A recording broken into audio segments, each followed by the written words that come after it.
84ला 1984ला शिवसेना भारतीय जनता पक्ष युती झाली होती आणि शिवसेनेचे 2 खासदारकीचे उमेदवार हे कमळावरती उभे होते, मनोहर जोशी आणि वामनराव महाडिक.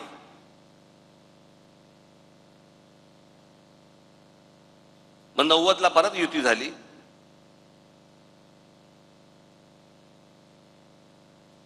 ला परत शरद पवार मुख्यमंत्री झाले. मग 95ला परत भारतीय जनता पक्ष शिवसेना युती झाली. युतीत सरकार आलं. 99ला परत तीच काँग्रेस सोडून शरद पवार बाहेर पडले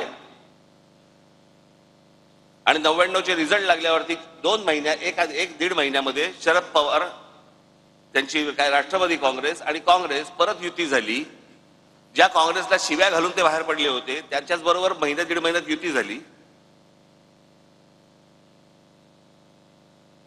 हे मी तुम्हाला का सांगतोय? या सगळ्यांनी आपापसात प्रत्येकाच्या स्वार्थासाठी सगळ्यांनी आपापल्या भूमिका बदलल्या. इथे मी कोणत्या स्वार्थासाठी भूमिका बदलली हो?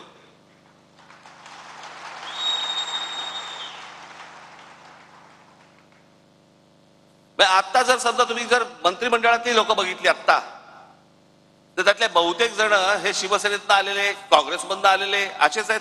यांचंच सगळं सरकार बदलेलं आहे. यांना हे पत्रकार विचारायला जाणार नाहीत का भूमिका बदललीत, पण तुमच्या कानात बरोबर ते घालत बसणार, भूमिका बदलली, भूमिका बदलली. आणि हल्लीचे जे पत्रकार आहेत त्यांचा तर किती गाडा अभ्यास असतो, तर म्हणजे धन्यच आहेत ते.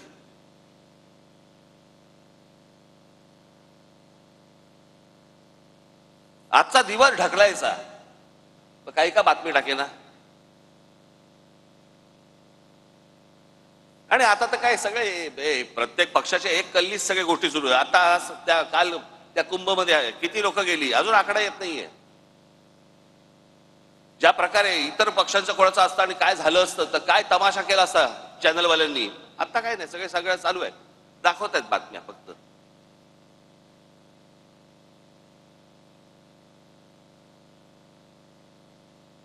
आणि मग काय गोष्टी पेरायच्या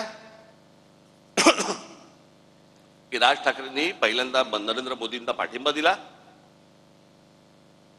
मग त्यांच्या ते विरोधात बोलायला लागले आणि मग परत त्यांनी सपोर्ट केला. का केला? कारण त्यांच्या मागे ईडी लावली, माझ्या मागे ईडी लावली.